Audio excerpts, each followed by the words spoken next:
minasyaitonirrajim. Bismillahirrahmanirrahim. Assalamualaikum warahmatullahi wabarakatuh. Alhamdulillahirabbil alamin wa bihi nasta'inu ala umuri dunya waddin. Wassalatu wassalamu ala asyrafil anbiya'i wal mursalin wa ala alihi washabihi ajmain wa man tabi'ahum bi ihsanin ila yaumiddin. Masyaallah kan. Wa man lam yasha lam yakun wala haula wala quwwata illa billahil aliyyil azim. Qala Allah ta'ala fi kitabihil karim wa bi qawlihi atani muhtadun a'udzu billahi samil alim minasyaitonir rajim min hamzihi wa nafthihi wa nafsihi ya ayyuhalladzina amanu taqullaha haqqa tuqatih wa la tamutunna illa wa antum muslimun. Wa qala fi ayatil ukhra wa tazawwadu fa inna khayra zadi taqwa wa takunu ya ulil albab. Wa qala fi ayatil ukhra wa la yazaluna yuqatilunakum hatta yaruddukum an dinikum in istata'u. Wa qala fi ayatil ukhra la tajidanna ashaddan nasi adawatan lil ladzina amanu al yahuda wal ladzina asyraku. Al-ayah. Wa qala Rasulullah sallallahu alaihi wasallam amin. La tazalu ta'ifatun min ummati zahirina 'alal haqq la yadurruhum man khadalahum wala man khalafahum hatta taqum as-sa'ah. Wa qala fi hadisil ukhra hatta nazala Isa ibn Maryam. Al-hadis wa kama qala sadaqallahu al-azim wa sadaqa rasul karim wa nahnu ala dzalika masyahidin. Puja dan syukur kita berikan kehadirat Allah Subhanahu wa taala. Tuhan yang Maha Kuasa untuk mewujudkan apapun yang menjadi kehendak-Nya. Bagi Allah tidak ada sesuatu pun yang bisa menghalanginya untuk mewujudkan apa yang menjadi Allah kehendak-Nya. Apa yang Allah kehendaki. Cukup mengatakan kun fayakun, maka jadi dan dia. Dan dialah Allah Subhanahu wa taala satu-satunya Tuhan, Al-Aziz, yang Maha Perkasa, yang berhak menatap peradaban manusia. Siapa yang harus berkuasa dan siapa yang harus dikuasai, itu Allah yang menentukan. Saat ini kita berada di fase Mulkan Jabariyah, dan ini tidak lama lagi akan berakhir. Hitung-hitungan saya, karena setelah itu Islam akan berjaya sampai umat Islam dicabut nyawanya oleh Allah secara serempak. Orang beriman dicabut nyawanya secara serempak oleh sebuah angin yang bernama Iliyin. Artinya 5 tahun ke depan kita akan menghadapi fase yang sangat berat untuk menjalani kehidupan, untuk mempertahankan iman Islam. Karena iblis dan dajjal akan habis-habisan all out dalam mengerahkan semua upayanya dalam memerangi kita umat Islam, memerangi kaum beriman. Salawat dan salam dilimpahkan pada saudara kedua kita Rasulullah Muhammad sallallahu alaihi wasallam yang telah mewariskan kepada risalah Islam yang insya Allah dengan risalah ini kita yakin tidak akan pernah terkalahkan. Betul? Siapapun yang berpegang teguh pada Quran dan Sunnah, demi Allah dia tidak akan pernah kalah. Ya, Allah Subhanahu wa taala sudah menyatakan di dalam Al-Qur'an surat Al-Maidah ayat ke-56. Ya, a'udzubillahi minasyaitonirrajim. Innama waliyukumullah wa rasuluhu walladzina amanu. Ya. Wa may yatawallallaha wa rasulahu fa inna hizballahi humul ghalibun. Sesungguhnya pelindung kalian, pemimpin kalian, penolong kalian adalah Allah, Rasulullah dan orang-orang beriman. Barang siapa yang menjadikan Allah dan Rasulnya sebagai pelindungnya, penolongnya, pemimpinnya, maka pasukan Allah lah itu yang pasti menang. Ini janji Allah di dalam Quran surah Al-Maidah ayat 56. Betul ya? Al-Maidah 56. Begitu pula dalam hadis Rasulullah SAW. Rasulullah SAW juga menyebutkan, la tazalu ta'ifatun min ummati zahirina 'alal haq. Akan senantiasa ada satu taifah dari umatku yang menang dalam membela kebenaran. Selalu menang. Zahirina 'alal haq. La yadurru man khadalahum wala man khalafahum.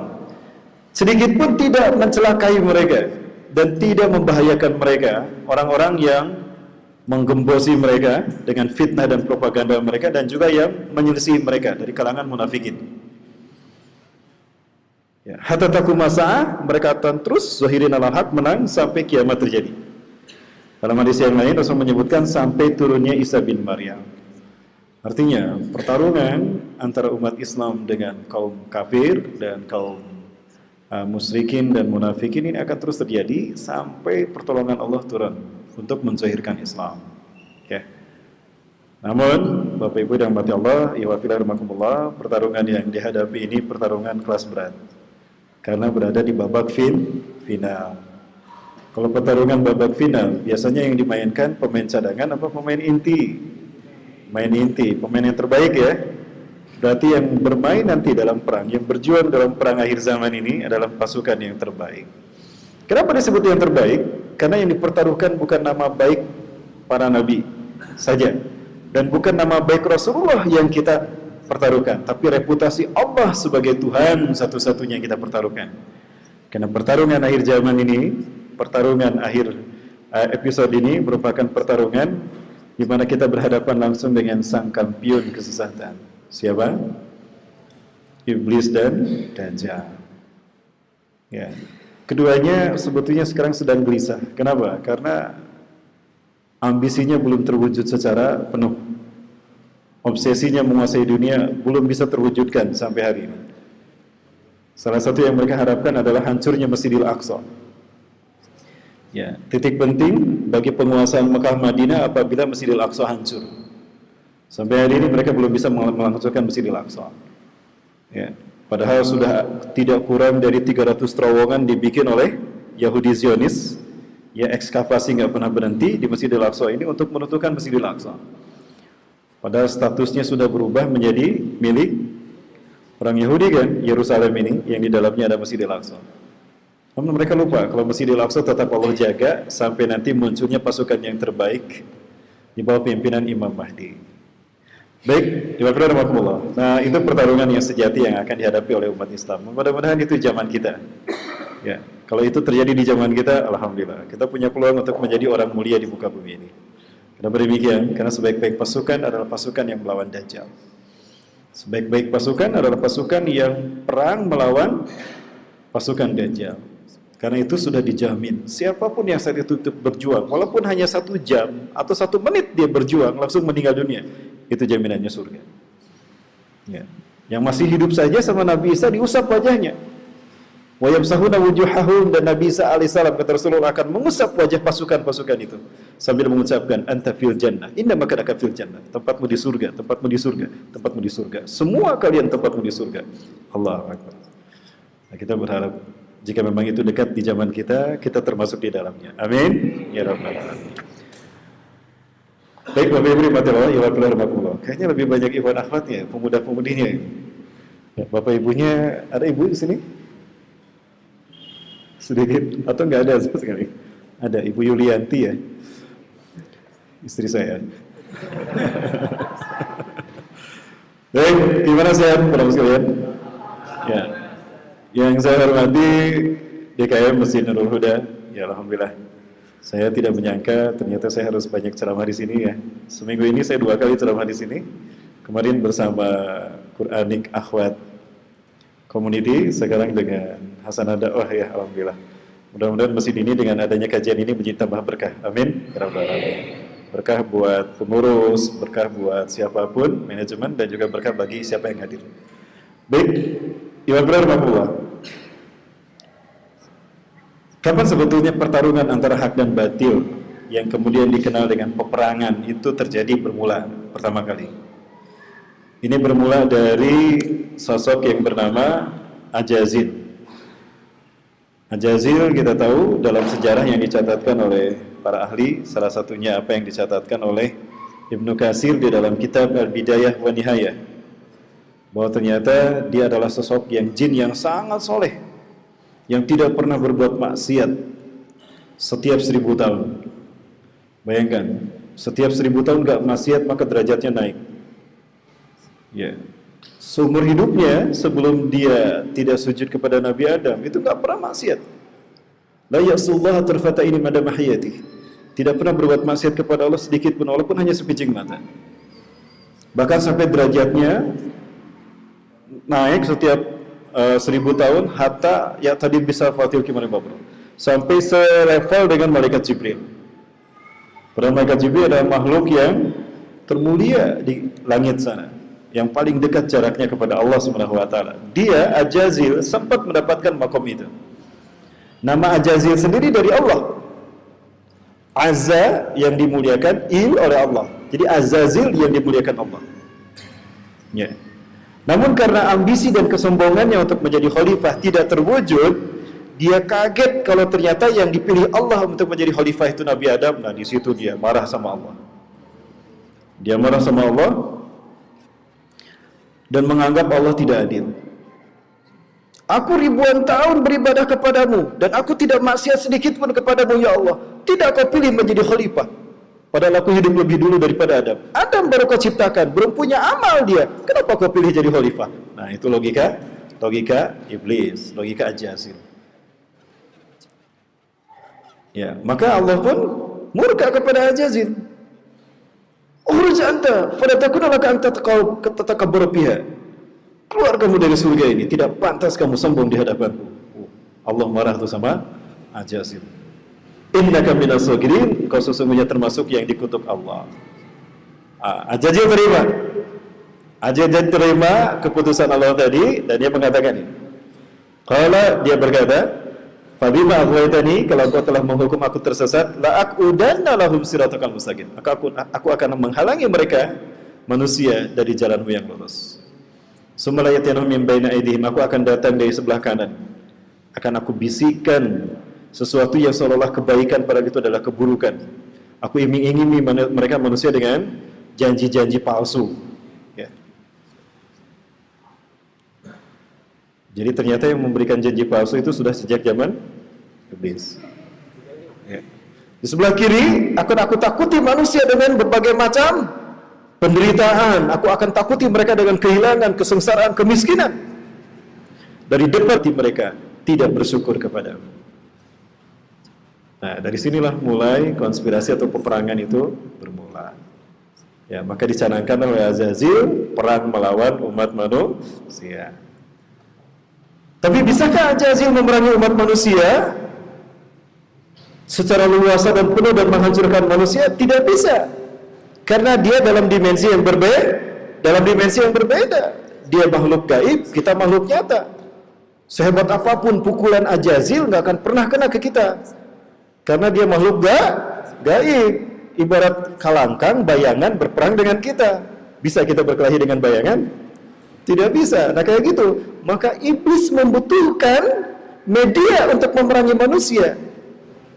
Siapa media yang digunakan oleh iblis untuk memerangi kita? Ya, manusia sendiri yang menjadi pengikutnya. Maka muncullah manusia-manusia yang menjadi pengikut setia iblis, alias mereka dari kaum yang memerangi Allah dan Rasulnya. Maka muncullah permusuhan kepada para nabi. Ya. Demikian yang Allah ungkapkan dalam Quran surat Al-An'am ayat 112. A'udzubillahi minasyaitonir rajim.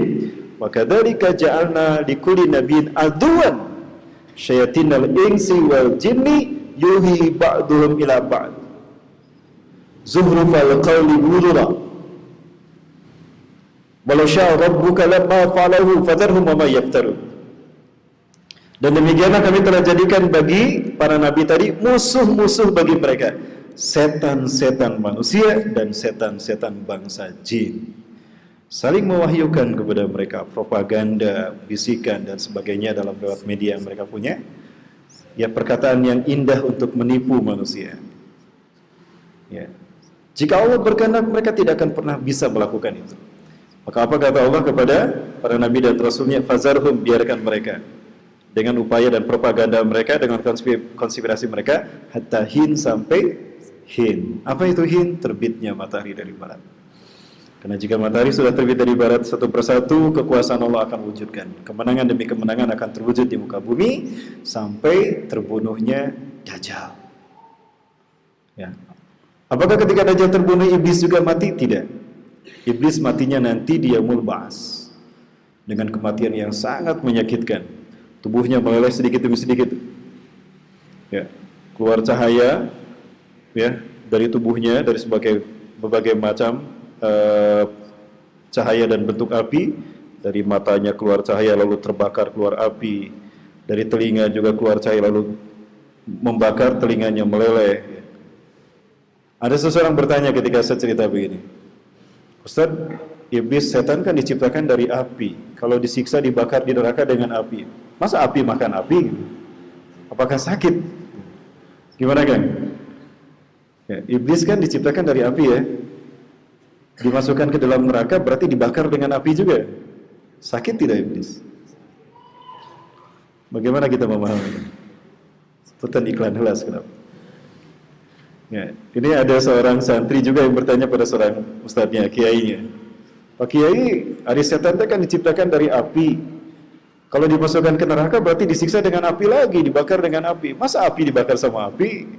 Mungkin gak sakit Pak Kiai. Ya, kiainya langsung jawab. Si santri tadi disuruh ngambil pang nyokotkan sendal kada itu di luar. Nah, nanya kada disuruh dititah mau sendal. Dia berjalan ke sana. Kebetulan di bawah kakinya itu kan tempatnya tanah. Ada tanah kering diambil. Si santri itu melirik, dilempar sama Pak Kiai dengan dengan tanah kering. Peletok karena sirah napisan. Nah, Kiai menimai dong. Kunaon gitu. Nyeri atuh Pak Kiai. Eta geuning karasa aku maneh itu. Ari maneh diciptakan ku Allah tinu naon? Tinu tanah. Ai tadi dibaledog ku naon? Ku tanah. Gimana Bapak? Kita diciptakan dari tanah ya. Lalu kita dilempar dengan tanah kering atau dengan tanah basah. Peletok, sakit tidak? Itu yang akan dialami oleh iblis. Baik. Oh, jadi kadinya itu penjelasan. Kembali ke laptop. Maksudnya dalam hati Allah. Nah, iblis menggunakan media untuk memerangi manusia. Karena dia tidak mungkin leluasa untuk memerangi kita. Tidak akan berhasil melakukan tipu dayanya. Maka digunakanlah manusia-manusia yang menjadi hamba-hamba iblis. Itulah yang Allah sifatkan dengan hizbus syaitan. Maka sejak saat itu sekali lagi pertarungan antara hak dan batil pun terjadi. Ya, maka tampaklah bagi para nabi musuh-musuh yang siap menghadapi dakwah mereka. Zaman Nabi Adam musuhnya iblis sendiri. Zaman Nabi Nuh musuhnya iblis sendiri dan pasukan setannya. Di zaman Nabi Ibrahim siapa musuhnya dari kalangan manusia? Namrud. Ya, di zaman Nabi Musa Fir'aun, Haman. Nabi Isa siapa musuhnya? Yudas Iskariot, Herodes, pendeta Sanhedrin. Zaman Rasulullah, Abu Jahal, Abu Lahab. Di zaman kita, Abu Jamban. Siapa lagi? Abu Jandal. Ya. Baik. Nah, ini fakta kalau pertarungan antara hak dan batil tidak pernah berhenti. Selama dunia ini masih ada, belum kiamat, pertarungan antara hak dan batil akan terus terjadi. Ya. Dan Allah sudah menyatakan, siapapun yang berpegang teguh pada Quran dan Sunnah tidak akan pernah kalah. Ya. Ketika iblis menolak untuk sujud kepada Adam atas perintah Allah, kaget Nabi Adam. Wih, ayah musuh yang tidak mau sujud pada saya. Wah, Adam tahu bagaimana iblis lebih hebat dari dirinya, lebih gagah. Bayangkan aja. Ya, saat itu posisi Nabi Adam dengan Ajazil, iblis, ibarat avatar Eng dengan Raja Api Ozaim. Raja Api. Ya, saya senang nonton Avatar Eng saat itu ya. Dari episode pertama, setiap ada Avatar Eng saya nonton. Karena itu terinspirasi oleh hadis akhir zaman ini. Itu sutradaranya, pengarang ceritanya, itu ikut kajian akhir zaman. Ya. Dan Nabi Adam down saat itu. Allah. Ada sosok musuh yang jadi penentang Allah nomor satu ini. Dia jadi musuh saya. Kebayang Nabi Adam akan berat menghadapinya. Nah, di situ Allah menghibur Nabi Adam. Gimana? Qulna bitu minha jami'a. Turunlah kalian semua ke muka bumi. Fa imma ya'tiyannakum minni hudan faman tabi'a hudaya fala khaufun 'alaihim wa la hum yahzanun. Fa imma ya'tiyannakum minni hudan. Jika nanti datang petunjukku kepada kalian, siapapun yang mengikuti petunjukku tidak akan pernah ada rasa takut dan rasa sedih bagi mereka. Artinya mereka pasti menang. Pertarungan sejak saat itu mulai. Maka peperangan dari zaman Nabi ke Nabi terus sampai zaman kita, pertarungan itu terus terjadi. Ya, secara fisik, ya itu yang paling dominan. Baik, Allah.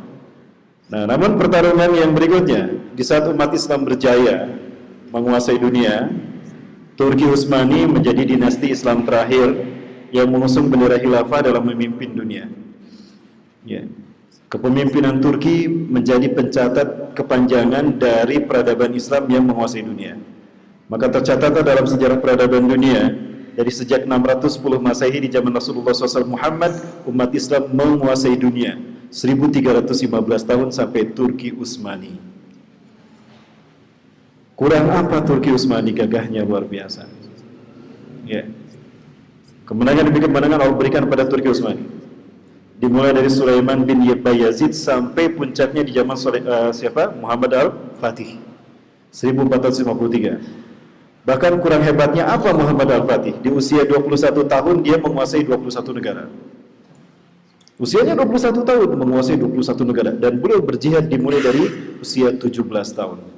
Memimpin pasukan perang. Usia kita berapa sekarang? Sudah berapa negara yang kita kuasai? Kang, usianya berapa Kang? Sudah berapa akhwat yang ditaklukkan Kang? Ukurannya jangan perang melawan negara, perang melawan akhwat, menaklukkan hati akhwat. Baik, punten. Nah, berakhirnya Turki Utsmani ini merupakan bentuk keberhasilan dari sekutu atau kaum kafir menghancurkan umat Islam. Peradaban Barat berhasil menghancurkan, meruntuhkan khilafah dengan meruntuhkan Turki Utsmani. Apa yang membuat Turki Utsmani sedemikian hebat menguasai 2/3 bisa hancur? Perang pemikiran. Perang tanpa senjata. Propaganda. Ya. Dimulailah disusun berbagai macam trik oleh musuh-musuh Islam untuk memerang, untuk menghancurkan Turki Utsmani. Ya. Gimana caranya? Pada saat itu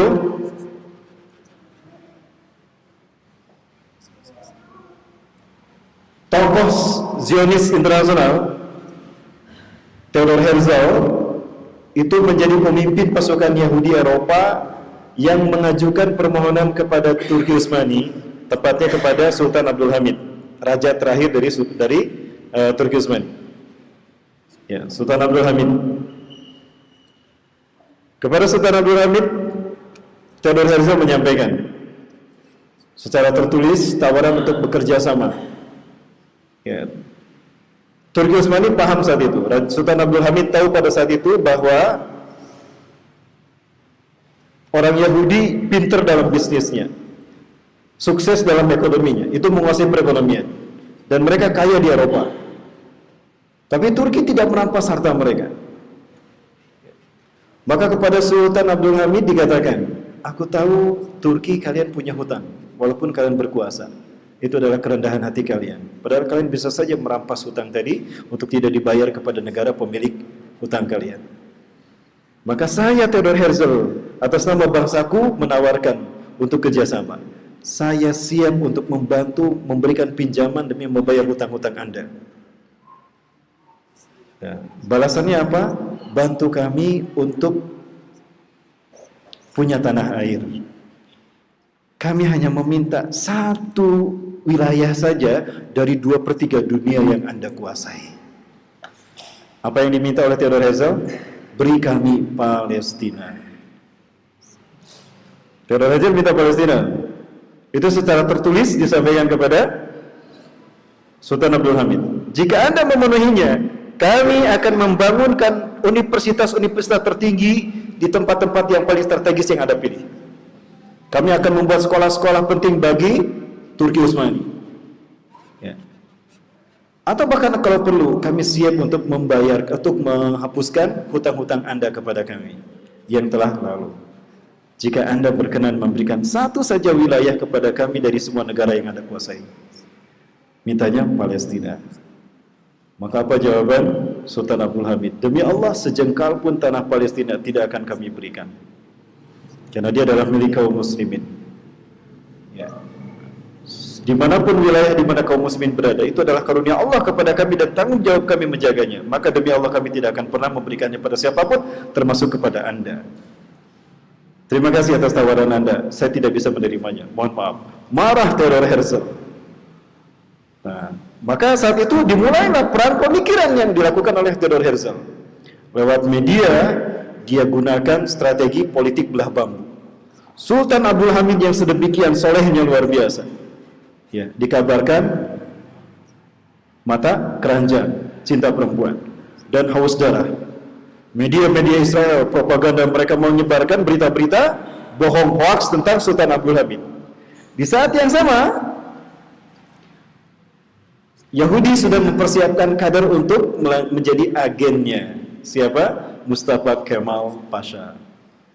Mustafa Kemal Pasha ini adalah tokoh yang sempurna bagi Yahudi untuk menghancurkan khilafah Turki Utsmani.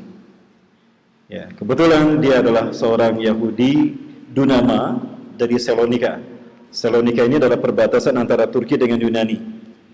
Dia lahir dari keluarga Yahudi yang tinggal di wilayah Turki Utsmani yang benci kepada kaum muslimin. Maka dia dibesarkan, dikuliahkan ke Perancis, pulang dari Perancis dia menjadi jenderal. Maka ditempatkanlah di Palestina, wilayah yang ingin direbut oleh Israel. Media memberikan gambaran hebatnya, bagaimana hebatnya Mustafa Kemal. Si tokoh kafir ini dari Yahudi Salonika ini digambarkan hebat oleh media Yahudi, media cetak. Nah, pada saat itu Yahudi pun menyusun strategi. Ya, datanglah Yahudi kepada Yunani. Yunani ya. Kamu enak tidak? Gimana gambaran negara kamu? Kamu hidup di bawah bayang-bayang kekuasaan Turki. Oh, tentu saja tidak enak. Saya terjajah. Kami tidak bisa hidup merdeka. Tapi kan umat Islam baik. Baik juga kami terjajah. Mau nggak kamu merdeka? Mau dong. Nah, gimana kalau kalian berperang? Kami akan bantu. Udah perangnya aja Turki Utsmani. Kami siap membantu. Kata Theodor Herzl. Ya. Gimana? Saya membuat strategi. Kamu perang dulu dengan Turki, kamu akan saya bikin menang. Ya. Kamu akan bikin menang, tapi tidak langsung. Nanti di pertarungan ketiga. Pertarungan pertama biarkan Turki menang, biar dia pede. Pertarungan kedua biarkan Turki menang. Pertarungan ketiga kamu akan saya menangkan. Ya. Oke, saya terima. Ya. Mustafa Kemal. Caranya, kamu perangi Mustafa Kemal. Akan kami shoot dan kamu pura-pura kalah. Di saat itu Mustafa Kemal ratingnya akan naik. Di saat yang sama, media Yahudi itu menjatuhkan pimpinan Yahudi Prancis saat itu dan Inggris untuk memerangi khilafah Turki. Tapi yang diperangi adalah Mustafa Kemal. Yang saat itu Mustafa Kemal ditempatkan sebagai komandan batalion 4 di tanah Palestina. Perang pun terjadi. Maka diliput itu perang, dikabarkan, diberitakan bagaimana heroiknya Mustafa Kemal. Di saat yang sama, coba lihat raja, pasukannya, komandannya perang habis-habisan menjaga wilayah, dia malah enak-enak dengan perempuan dan dia main bantai saja pada orang. Akibatnya apa? Rakyat Turki mulai tidak percaya kepada Sultan Abdul Hamid dan mereka mulai kagum pada sosok Mustafa Kemal. Hingga pada akhirnya Mustafa Kemal dibikin menang dan akhirnya Sultan Abdul Hamid jatuh.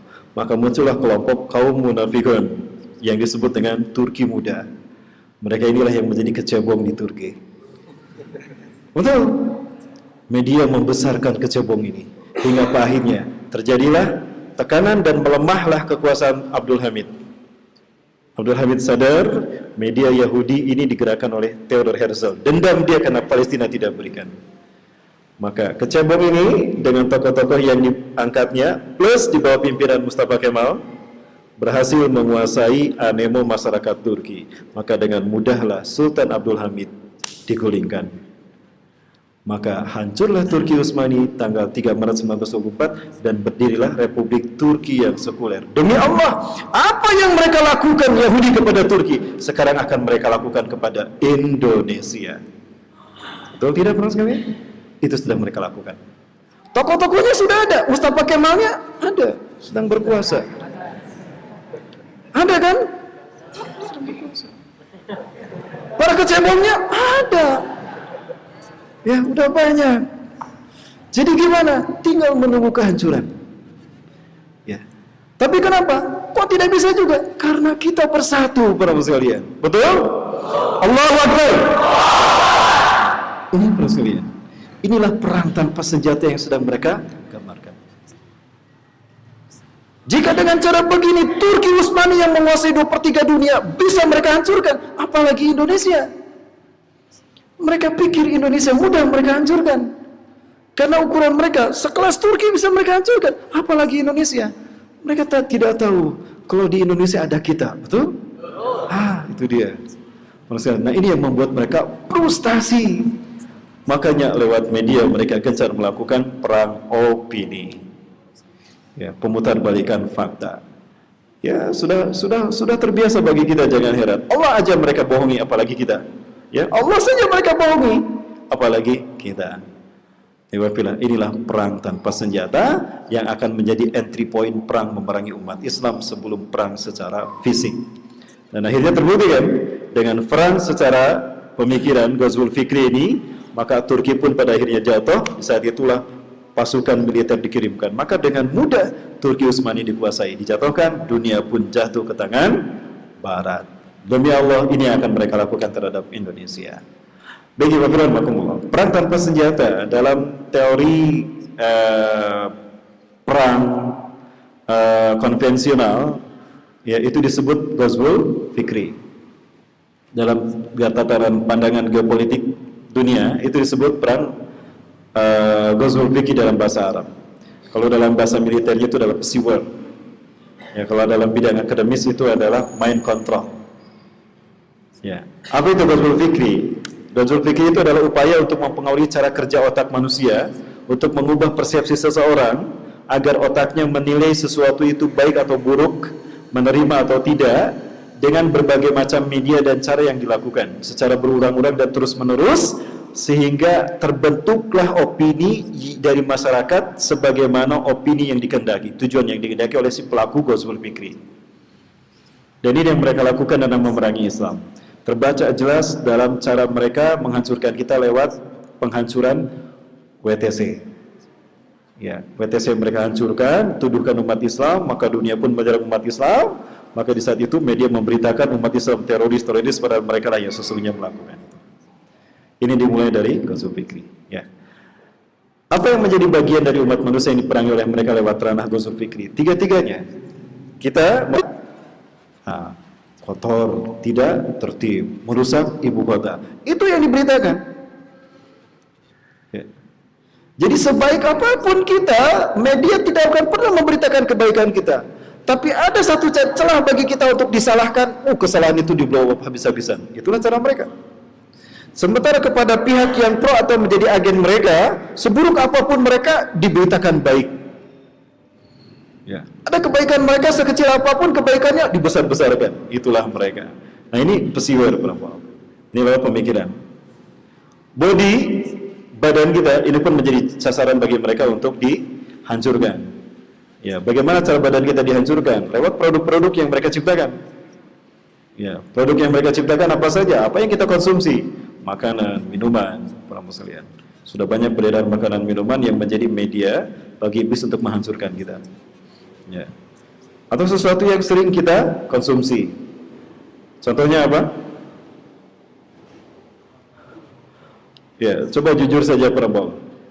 Pemilik rokok, pemilik perusahaan rokok, mereka merokok nggak? Tidak. Ya.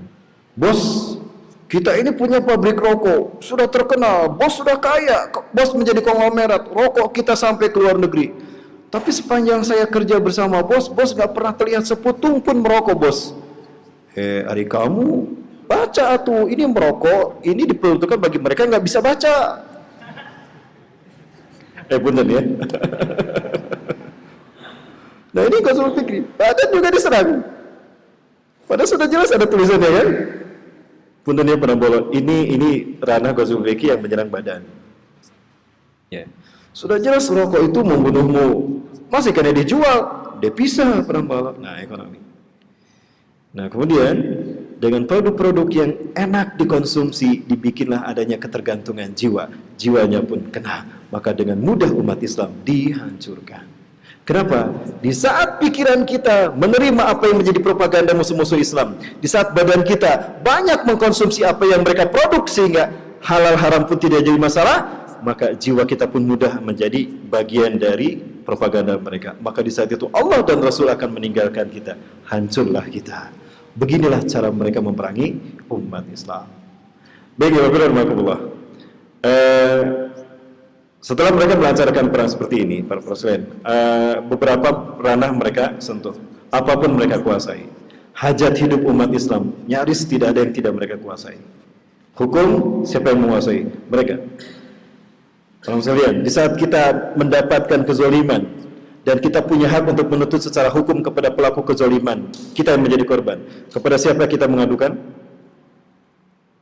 Di saat kita dizolimi, misalnya ada orang menzolimi kita, ya, menghancurkan rumah kita atau menabrak kita sampai kita terluka, kita cacat, kita minta tuntutan keadilan secara hukum, kepada siapa kita mengadukan pertama kali? Pada polisi. Faktanya berpihak nggak kepada umat Islam? Tidak. Ya. Ada masjid kemalingan, laporan ini pihak masjid, malingnya ketangkap, ada CCTV-nya. Ya. Malingnya ternyata adalah kecebong. Ya. Kira-kira yang dihukum malingnya apa yang melaporkannya? Yang melaporkannya. Kenapa? Kan ini sudah menjadi sistem. Ya. Jadi tidak mungkin mereka menjalankan upaya untuk memerangi umat Islam hanya dalam satu sisi, sementara sisi lain tidak mereka sentuh. Mereka sentuh lebih dulu, mereka persiapkan lebih dulu segala macam bidangnya, sehingga ketika umat Islam menuntut, kepada siapa menuntut? Kepada yang penguasa, penguasa bagian dari mereka. Kepada aparat, aparat sudah ada di tangan mereka. Kita minta keadilan hukum, hukum sudah menjadi algojo mereka. Kepada media, kita minta diberitakan, media jadi humasnya rejim. Betul? Media kita tidak lebih dari humasnya rejim, kata siapa? Rocky Gerung. Ya. Jadi media-media cetak itu tidak lebih dari tabloidnya penguasa. Memang betul juga, penuh sekalian. Jadi kepada siapa kita minta keadilan? Tidak bisa, kalau bukan kepada Allah. Ya, benar. Ya. Situasi seperti ini adalah sesuatu yang memang pernah disampaikan Rasulullah SAW. Di dalam hadisnya yang pernah kami sampaikan di beberapa masjid, ya, bahwa Rasulullah SAW menyatakan salah satu tanda kiamat telah dekat adalah munculnya para wa'ul dan binasanya para wa'ul dan munculnya para tuhawat. Nabi Muhammad SAW bersabda, demi zat yang jiwa Muhammad ada di tangannya, tidak akan datang hari kiamat hingga binasalahnya wa'ul dan munculnya tuhawat. Para sahabat bertanya, wahai Rasulullah, siapakah wa'ul dan tuhawat itu? Rasulullah menjawab, wa'ul adalah para pemuka dan pemimpin umat manusia. Mereka dermawan, mereka berakhlak baik, mereka pejuang-pejuang sejati. Namun mereka tidak dikenal masyarakat karena media tidak berpihak kepada mereka. Ya. Sedangkan tuhud, kata Rasulullah, adalah orang-orang yang ada di bawah tapak kaki mereka. Ya, di bawah tapak kaki manusia, manusia-manusia yang buruk akidahnya, buruk rupa mereka, buruk perangai mereka. Sedangkan mereka tidak diketahui keberadaannya karena mereka berada di balik layar. Demi Allah, apa yang Rasul sampaikan ini terjadi zaman kita, para Allah sekalian. Ya. Dr. Muhammad bin Abdurrahman Al-Arif yang memberikan komentar tentang hadis tadi. Menurut beliau, munculnya para tuhud yang bahasa kitanya kecebong adalah naiknya kedudukan dan tahta mereka. Sehingga ketika politik mereka pegang, maka leluasa mereka mengangkat kelompoknya, sementara musuh-musuh mereka dipersempit ruang geraknya. Ya. Berpihaknya media informasi kepada mereka serta banyaknya penambuh gendaran di sekitar mereka yang membuat tuhud ini naik ke permukaan. Ya. Bayangkan, sekelas Abu Janda saja paling sering ratingnya tinggi, ratingnya muncul di televisi, kan? Setiap kali ada ILC yang tema-temanya bau sara, pasti dia muncul. Betul? Pernah tidak muncul? Waktu reuni 212 muncul enggak Abu Jamban? Ya? Tidak muncul? Ya, lagi bersihan jamban mungkin.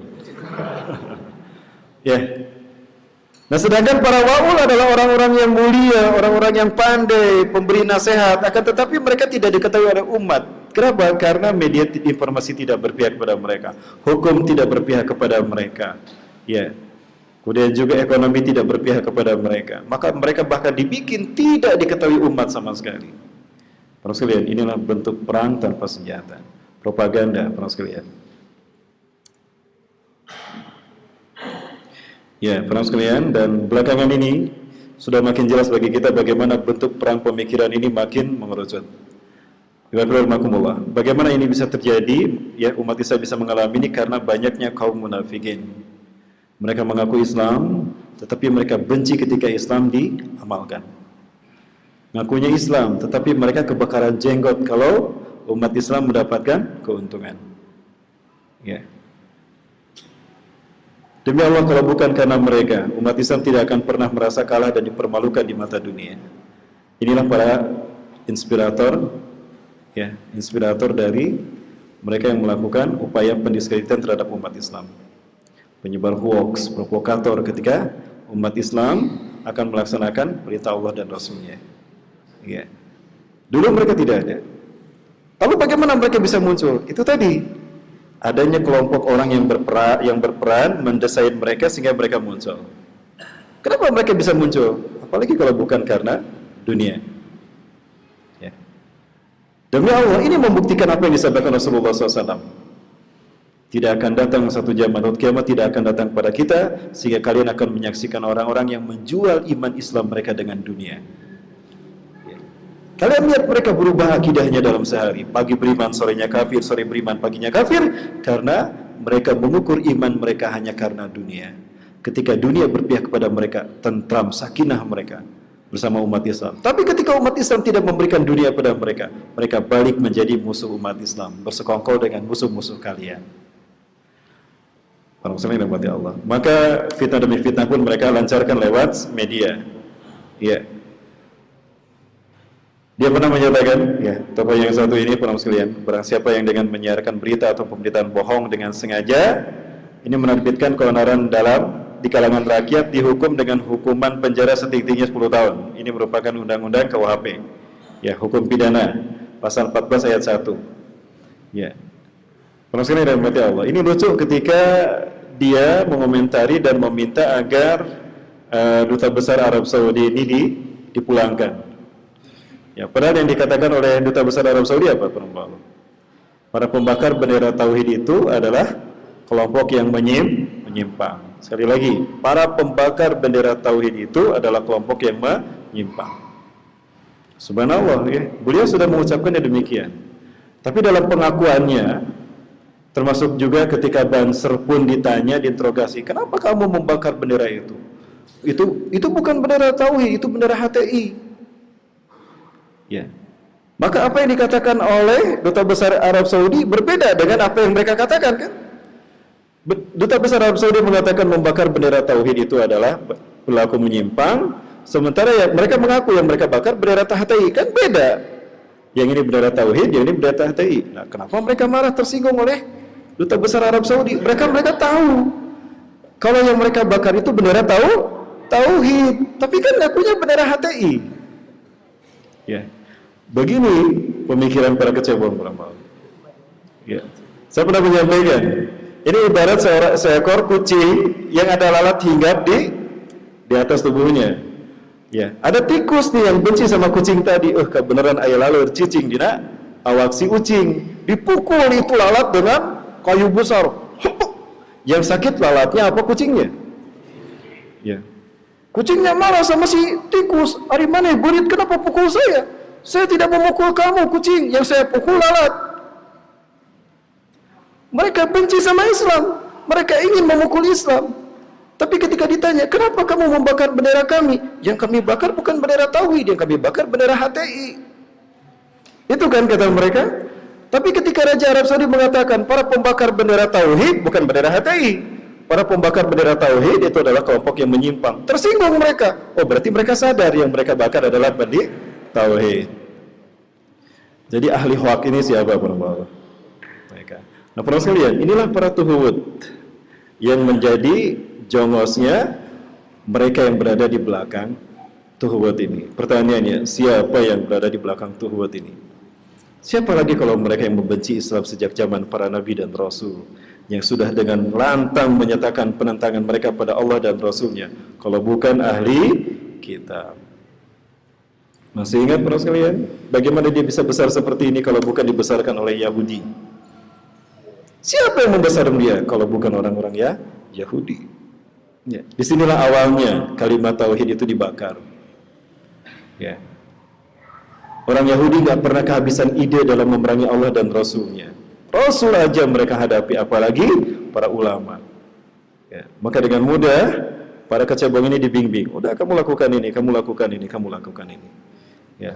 Maka sepakat, kira seberapa harganya sekian triliun, terima, tanda tangan, bagi-bagi dia, betul? Berapa triliun yang dia dapatkan? Allahu'alam. Itu pernah ada datanya. Ya, maka kecebong pun dengan bangga melakukan pendiskreditian terhadap Islam. Perempuan yang dimati Allah. Yang dikorbankan siapa? Orang-orang jahil di kalangan kaum muslimin. Mereka tidak tahu kalau apa yang mereka lakukan membatalkan keislaman mereka. Ya. Dan Allah membukakan aib mereka. Ya. Mereka membuat makar, Allah membuat makar. Tipu daya mereka kalah sama tipu daya Allah. Katanya mereka bela NKRI, mereka adalah pengusung etika moral di tanah air kita. Mereka lah Islamnya sesungguhnya. Ketahuan pimpinannya apa katanya? Membawa istri orang. Itu kan aibnya Allah bukakan. Para sekalian, jangan kira Allah diam saja ketika kezaliman terjadi di muka bumi. Allah bukan patung. Allah bukan berhala. Auzubillah. Allah maha hidup, Allah maha berbuat, dan Allah maha kuasa untuk mewujudkan apapun yang Allah kehendaki. Sekali lagi, tadi saya sampaikan di awal, ya, apapun yang mereka lakukan tidak akan pernah bisa memadamkan cahaya Allah Subhanahu Wa Taala. Baiklah, ini ada tulisan yang sampai sekarang saya salut sama yang membuatnya. Mudah-mudahan ini menjadi sebuah sebuah mimpi buruk bagi rejim yang berkuasa. Saya lahir di zaman Soeharto, tumbuh di zaman Habibie, berkembang di zaman Gus Dur, ngerti di zaman Megawati, dewasa di zaman SBY, dan akhirnya gila di zaman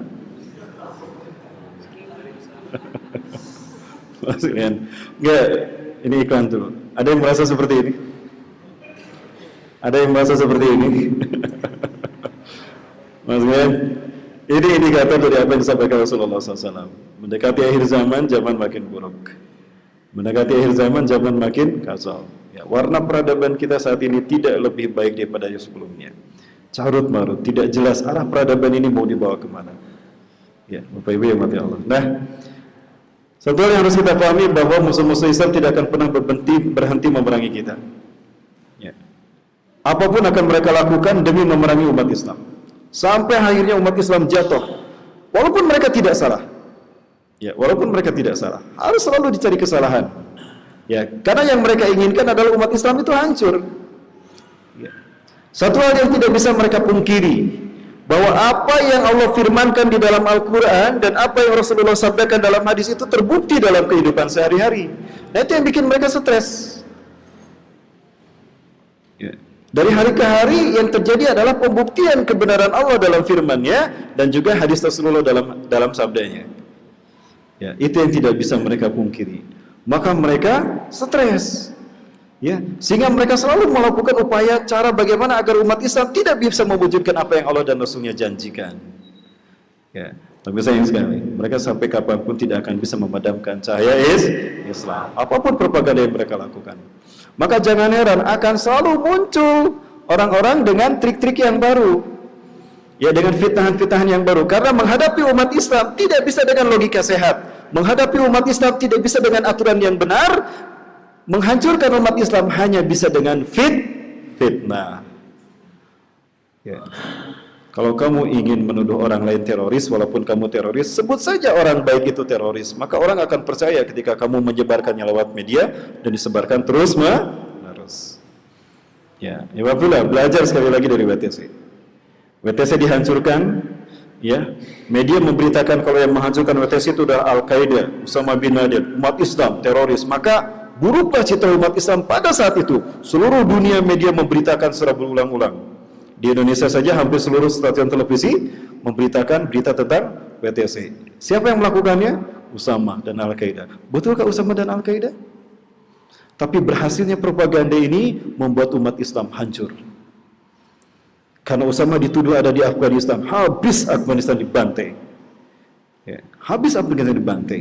Ribuan masjid, anak-anak, ribuan umat Islam dibantai di Kandahar, ya, di Fallujah, Irak juga sama.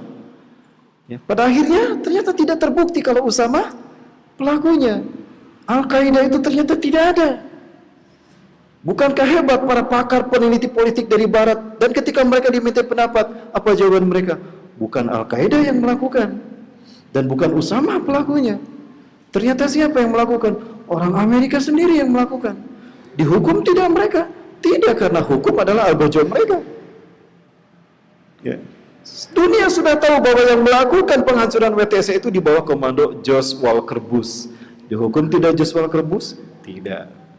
Kenapa? Karena media punya mereka, hukum dunia punya mereka. Ya, pulang sekali lagi. Nah, kehebatan mereka dalam menciptakan propaganda tidak akan pernah berhenti. Sampai intinya kita murtad dari agama Islam. Ya. Pulang, kembali juga mendengar. Saya kira ini selesai. Ya udah, oke lah, ini selesai pembakaran berita. Ada lagi fitnah berikutnya. Apa? Penolakan perda syariat Islam.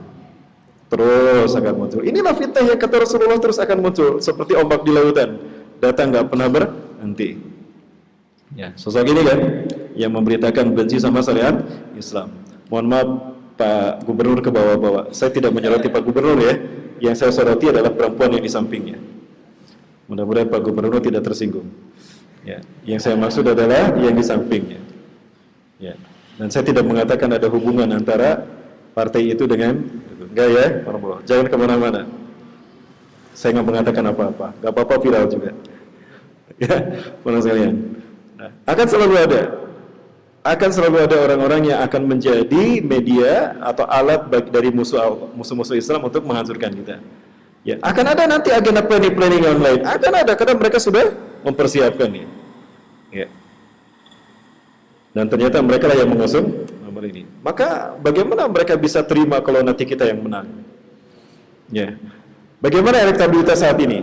Siapa yang berada di atas? Nomor 2 apa nomor 1?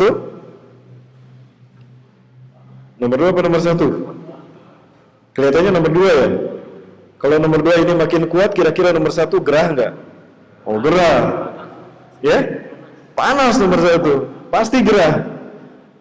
Maka yang gerah memang beliau, tapi yang di bawah takut kehilangan asetnya kan? Kebayang kalau umat Islam yang menang, aset mereka hilang. Padahal mereka sudah dari mbahnya menanam modal di Indonesia ini, di tanah air ini.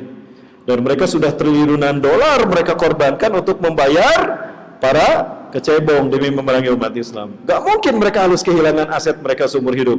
Maka mereka akan terus melakukan propaganda. Mereka akan terus melakukan upaya untuk melindungi aset mereka agar rating mereka yang akan berkuasa ini hancur. Ya, Bapak Ibu, saya pernah bertemu dengan seorang jamaah. Jamaah ini sudah hijrah, alhamdulillah. Dia sudah bersama kita. Ya, ada beberapa orang yang mana orang-orang ini pun tidak bisa kita anggap remeh karena termasuk orang dekat juga dari penguasa. Tapi satu saat dia mengalami peristiwa yang mungkin itu teguran dari Allah. Dia ditegur oleh Allah Subhanahu wa taala agar bertobat karena posisi yang sedang dia pegang dan program yang sedang dia lakukan, proyek yang sedang dia jalankan itu akan menyeretnya ke neraka. Allah tegur dia. Ketika Allah tegur dia, apa yang terjadi para sekalian? Ya. Dia tidak bisa tidur selama beberapa hari, gelisah, mimpinya selalu terbayang. Maka kemudian dia cerita sama istrinya, sama keluarganya pun sama. Ya, maka dia pun bertobat kepada Allah. Dia hadir di kajian-kajian kita. Lalu setelah dia lama istiqomah, dia meninggalkan partai itu. Ya, saya nggak nyebut partainya ya, jangan disebut PDIP-nya. Jangan disebut PDIP-nya. Demi Allah Ustadz, saya menyaksikan kecurangan itu terjadi Ustadz. Ya. Tahun 2014 itu harusnya yang menang itu nomor berapa Prabowo? Ya, harusnya Prabowo yang menang. Terus kenapa bisa dia yang menang? Ustadz, media kan punya mereka. Mudah mereka melakukan markup data, ditampilkan data seperti ini. Itu mudah saja dan tidak ada yang bisa menghukum mereka karena media punya mereka juga. Ya, media punya mereka juga. Nah, saya jadi ingat, oh kalau begitu memang ini sama dengan yang pernah saya dapatkan waktu itu. Ini para sekalian. Banyak tangan Tuhan ya, banyak perintah yang oleh teman-teman disebut sebagai perintah dewa. Ini harus tayang, ini nggak boleh tayang. Situ harus muncul, situ nggak boleh muncul. Itu bisa langsung dari pimpinan yang paling tinggi, bisa dari menetes gitu. Dan itu sudah sangat dipahami oleh teman-teman Muslim. Jadi perintah ini harus tayang di headline news jam 10 malam. Sudah kita tayang. Apa kebetulan nggak ada? Ini pengakuan beliau. Ya, dia mantan senior produser News Metro TV. Dia bongkar bagaimana permainan media. Sekali lagi para sekalian. Dan kita sudah menyaksikan kalau mereka tidak pernah berpihak kepada umat Islam. Yang mereka lakukan ya apa yang menjadi kehendak penguasa, kehendak rezim. Bukan rezim yang berkuasa sebetulnya. Siapa yang di balik layar? Itu pesanan mereka yang harus mereka bayar. Kenapa? Karena uangnya dari mereka. Maka apapun yang menjadi keinginan mereka, harapan mereka harus diwujudkan. Ya, ketika mereka ingin menghancurkan umat Islam, maka umat Islam yang harus dihadapi. Ya. Kita tanya apa kemudiannya, itu dosa besar.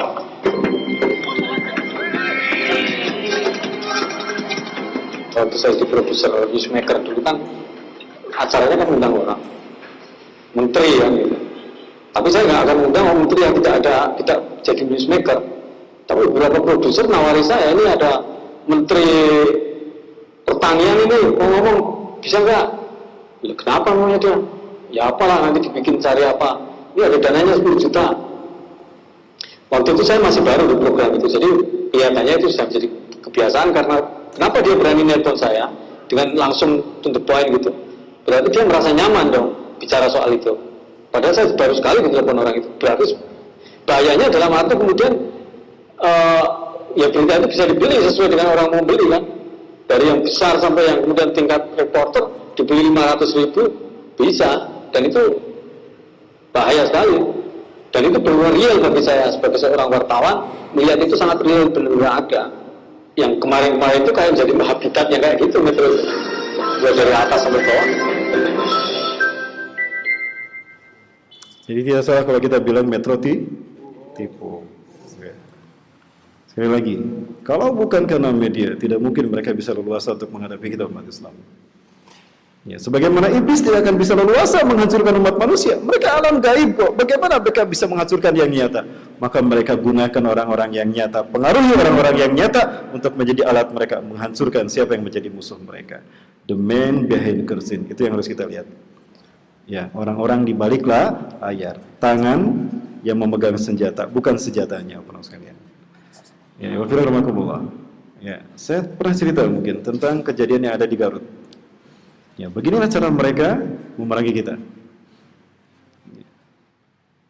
Dan ini bukan hanya untuk satu orang, satu keluarga. Begini caranya, maka mereka menguasai ekonomi kita. Caranya gimana ya Wafillah? Ya, ketika anaknya sudah mulai lulus, sudah mulai terjun ke bisnis, dikasih modal. Sok, usaha sana. Ya, cari itu dia pergi main kemana-mana. Ya, wisata sih wisata, tapi sekalian mencari peluang. Pergilah ke Garut, kemana? Ke Tarogong, ke Cipanas. Mandi di Tarogong. Pulang pergi, bukannya sekali dua kali, terus mereka ke sana. Ada yang ke Ledeng, ada yang ke Dago Pakar, ya. Ada yang ke Lembang. Itu mereka cari inspirasi untuk menguasai ekonomi. Ketika beberapa kali pergi, ketemulah ide. Wah, ini tempat strategis nih. Berhenti dia, parkir mobilnya di situ.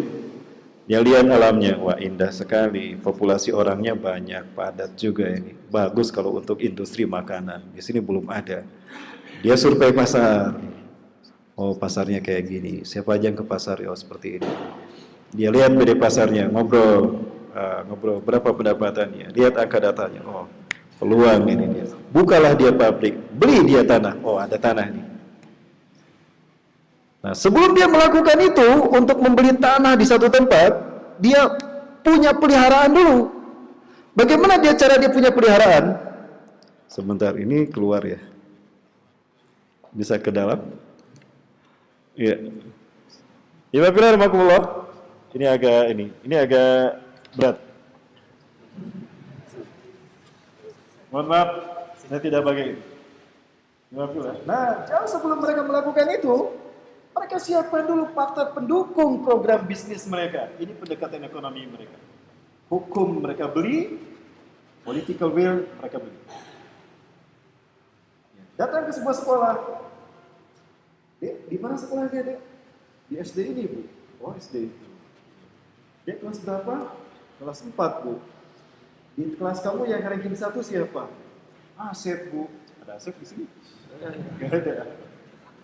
Mana Asep? Tuh, Bu. Yang pakai topi, Bu. Oh iya, didatangin, Bu. Sep, lagi ngapain, Sep? Lagi main, Bu. Ibu siapa? Saya Dewi, Sep. Dari Jakarta. Oh, Ibu dari Jakarta. Sep, katanya kamu ranking 1. Iya, Bu. Hebat kamu, Sep. Udah gede mau jadi apa, Sep? Mau jadi polisi. Kebenaran pisang.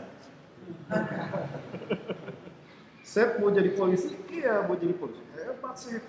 Sep, Ibu mau ngantar kamu pulang, mau gak? Ibu bawa sedan, bawa Mercy. Kamu udah pernah naik sedan, Mercy? Belum, Bu. Mau ikut? Boleh. Boleh kamu ajak teman kamu yang tadi. Pulangnya diantar ke rumahnya. Wah, ternyata rumahnya kumuh. Rumahnya kumuh, kebenaran deh, wae. Disuntik dana untuk membangun rumahnya. Bapak kamu apa? Kerja serabutan, Bu. Nggak usah, suruh ke warung aja. Bapak kamu suruh ngebeca, ibu kamu suruh ke warung. Dikasih modal, dibikin keterikatan, self dependency. Bikin terikat tuh. Begini cara mereka. Ngomong sama orang tuanya. Saya ini pinter ya, Bu. Ya, alhamdulillah. Dia ranking 1 terus di kelasnya. Asep katanya mau jadi polisi. Iya, tapi gimana? Ada ibu mau kayak gini atau Bu? Gak apa-apa, ibu jangan khawatir. Saya biayain Asep sampai jadi polisi. Aduh, makasih ya Nyonya. Apa-apa, gak seberapa. Padahal dia punya maksud ya. Dibiayain Asep sampai kuliah masuk Akpol. Masuk Akpol kan gak mudah. Harus ada. Ketika orang masuk 100 juta, dia 200 juta. Orang 200 juta, dia 500 juta. Yang penting si Asep masuk. Jadilah dia masuk. Sampai akhirnya kemudian jadi. Terus dibikin terikat. Mulai si Asep punya bintang 1. Jadilah dia bintang peliharaan. Bintang peliharaan siapa? Begini cara mereka menguasai ekonomi umat Islam.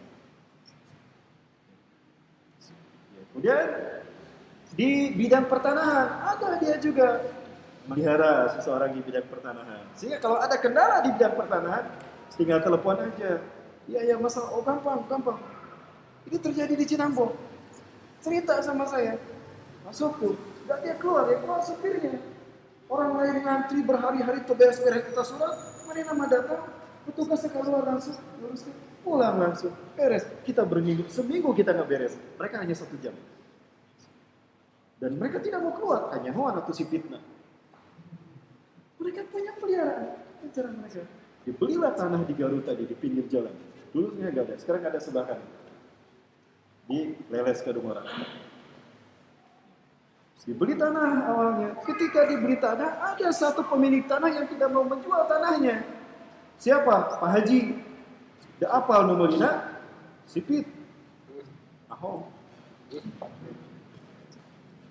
Laporan tinggal ditelepon aja tuh bintang peliharaan.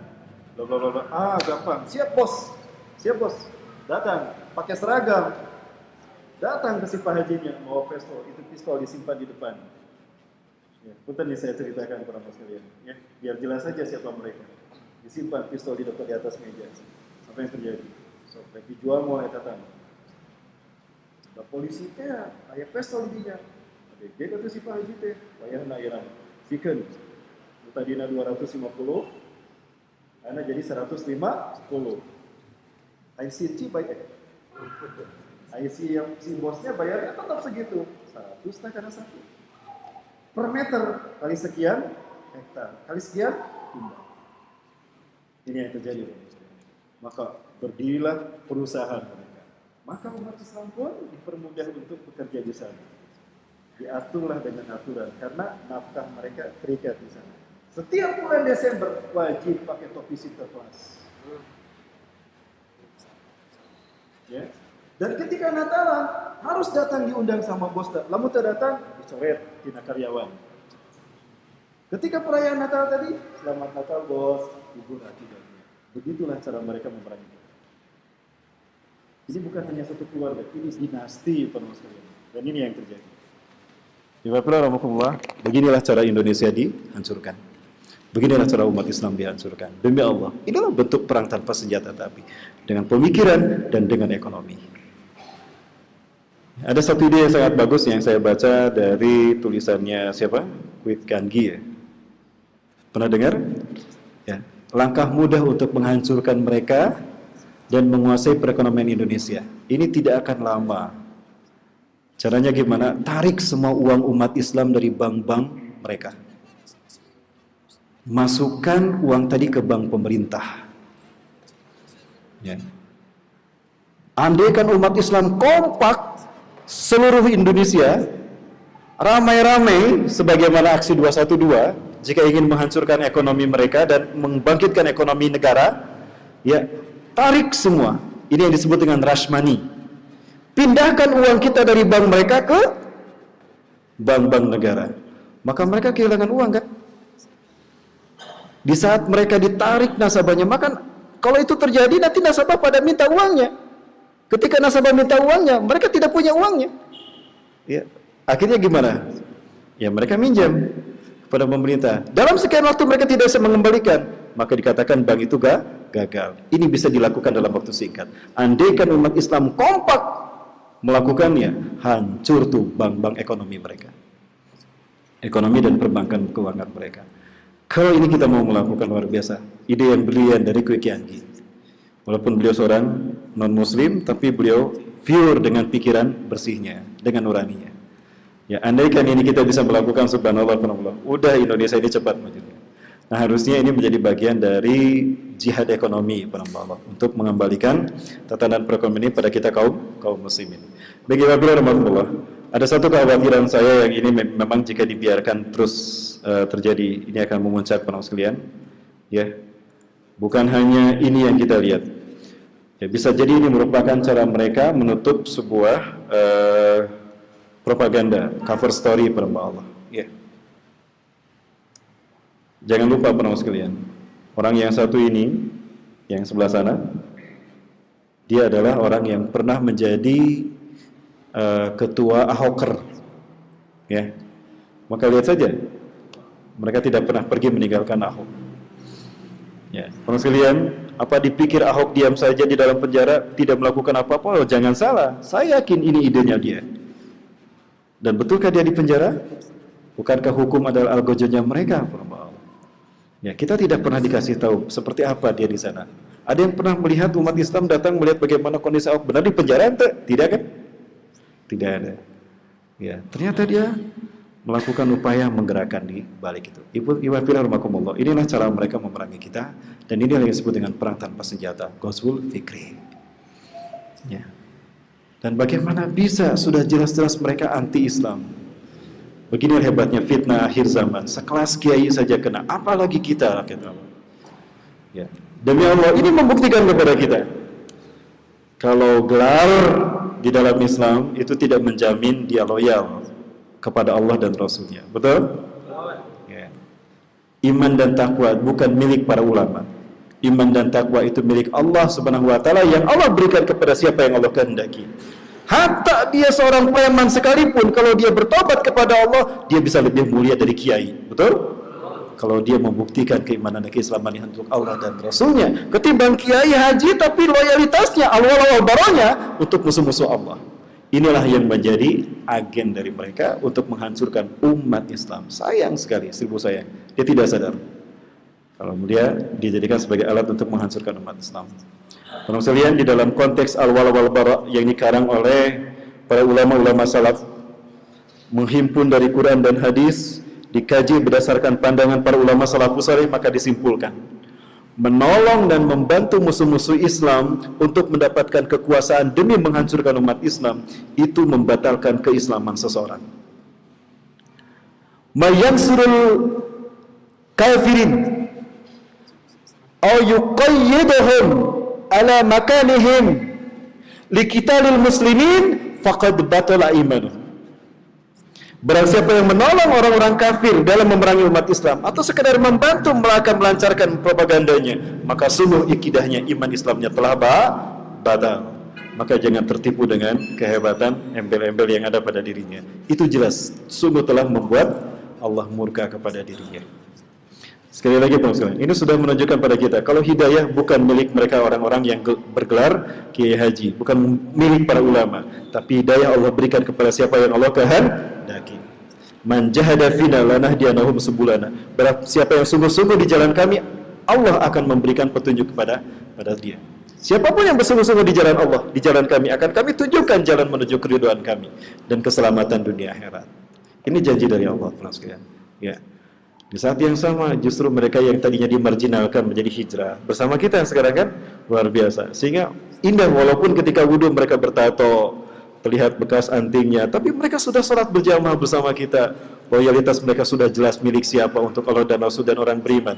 Itu yang jauh lebih baik daripada mereka yang pura-pura tetap bergelar menyandang pangkat dan gelarnya tadi, tapi loyalitasnya untuk orang-orang yang memusuhi Allah Subhanahu wa Ta'ala. Bagaimana ini juga fitnah demi fitnah yang akan mereka lakukan. Saya entah apa lagi. Ya, masuk sudah mulai masjid sudah mulai diradikalisme oleh mereka. Ini juga merupakan cara mereka untuk menghancurkan kita, memerangi umat Islam. Di Wapia ini pernah saya sampaikan para sekalian. Demi Allah, apa yang mereka propagandakan ini berhasil mereka lakukan di negara Islam sekelas Angola. Ya, di Angola masjid sudah mulai mereka hancurkan. Awalnya diradikalisasi. Ya, beginilah cara umat Islam dihilangkan dan dijauhkan dari masjidnya, tempat mereka beribadah kepada Allah Subhanahu wa Ta'ala. Ya, dan masyarakat Angola diberikan pilihan keluar dari Angola atau murtad dari agama Islam. Ya, sebagian besar rakyat Angola menolak untuk mereka meninggalkan negara mereka dan menolak untuk murtad. Maka mereka pun diperangi dan dibantai habis. Ya, para sekalian, di Angola ini ada sumber daya alam, sumber daya alam yang luar biasa. Ada minyak, ada intan dan belian, pertambangan dan barang-barang perhiasan yang di dalamnya itu merupakan yang harta yang menggiurkan bagi mereka. Nah, maka para konglomerat bankir ini pun datang dan menggunakan agen-agen yang sudah mereka bentuk. Para muslimin yang mati Allah, apa yang mereka lakukan di Indonesia sudah mereka berhasil lakukan di Angola. Dan apa yang terjadi saat ini? Ya, mata uang mereka berubah, tidak lagi menggunakan mata uang Angola, tapi menggunakan mata uang Yuan, Cina. Ya, 300 konglomerat bankir-bankir dunia dan Asia berada di sana. Salah satunya adalah pemilik stasiun televisi yang tadi kita lihat. Dia pun punya saham di Angola. Para muslimin yang dirahmati Allah, inilah Indonesia. Jangan salah, kita di ujung tanduk jika kita tidak berjuang bangkit untuk bersama dan memperbaiki keadaan ini. Betul? Apa yang harus kita lakukan ya Wabillahi? Yang kita lakukan tidak lain, pertama, kuatkan hubungan kita dengan Allah Subhanahu wa Ta'ala. Bagaimana cara kita menguatkan hubungan kita dengan Allah atau hablum minallah? Laksanakan apa yang menjadi kewajiban kita kepada Allah. Ibadah, perbaiki ibadah kita. Karena dengan memperbaiki ibadah, hubungan kita akan kuat dengan Allah. Kalau hubungan kita dengan Allah sudah kuat, apapun yang kita minta Allah pasti mengabulkan. Betul? Kita yakin Allah Maha Kaya, yakin Allah Maha Pemberi, yakin Allah Maha Pemurah. Manfaatkan keyakinan kita. Undang kekuasaan Allah, pertolongan Allah dengan ibadah kita. Di dalam diskusi Allah mengatakan, "Falan yang aku berikan padanya, maka aku akan menyukai perbuatannya."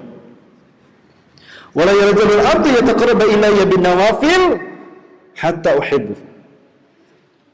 Dan tidaklah hambaku yang terus-menerus mendekatkan diriku bukan hanya dengan ibadah wajib, ibadah sunat pun dia lakukan, maka aku bukan hanya mencintai amalannya, aku akan mencintai orangnya. Ketika aku mencintai dia, aku akan menjadi kedua matanya yang dengan kedua mata itu dia memandang. Maka apapun yang kita pandang selalu bermanfaat. Aku akan menjadi telinganya yang dengan telinga itu dia mendengar. Aku akan menjadi kedua tangan yang dengan kedua tangan itu dia bekerja. Aku akan menjadi kedua kakinya yang dengan kaki itu dia melangkah. Allah menyertai kita jika kita kuatkan hubungan kita dengan Allah melalui ibadah. Bukan hanya ibadah wajib, tapi ibadah sunnah. Yang kedua, tingkatkan ilmu agama kita dengan cara pelajari Quran dan hadis, Al-Quran dan sunnah. Karena dengan menguasai Quran dan sunnah, dijamin ada kejayaan. Rasulullah SAW mengatakan, Inna Allah yarfa'u bihadzal kitab aqwaman wa yudhi bi akharin. Sesungguhnya Allah mengangkat derajat martabat satu bangsa dengan Quran. Dan Allah akan menghinakan mereka pun manusia dengan Quran. Ketika Quran dan sunnah dipelajari, diamalkan dan didakwahkan, kita mulia. Ketika Quran dan sunnah ditinggalkan, hina kita. Nah, yang berikutnya, apa yang harus kita lakukan? Persatukan potensi yang Allah berikan kepada kita. Dalam arti, ikat kebersamaan kita dalam ikatan sunnah wal jamaah. Berjamaahlah kita di bawah satu sentral komando. Ya. Untuk mewujudkan ini, tidak lain adalah segera angkat salah satu di antara ulama kita untuk menjadi pemimpin umat Islam. Ketika kita berjamaah di bawah satu sentral komando, pertolongan Allah akan turun saat itu juga. Rasulullah menegaskan, yadullahi ma'al jamaah. Pertolongan Allah, perlindungan Allah ada ketika umat Islam berjamaah. Ya, ini solusinya para muslimin, dan ini disampaikan oleh Rasulullah. Jika ini sudah kita laksanakan, insya Allah tidak akan lama mereka menzalimi kita. Betul? Yakin tidak para muslimin? Yakin. Maka apa yang harus kita lakukan tadi? Yang pertama, perkuat hubungan kita dengan Allah dengan cara tingkatkan kualitas ibadah kita. Yang kedua, perbaiki kualitas hidup kita dengan menguasai Al-Quran dan Sunnah. Yang ketiga, persatukan potensi kita dalam ikatan jamaah wal imamah.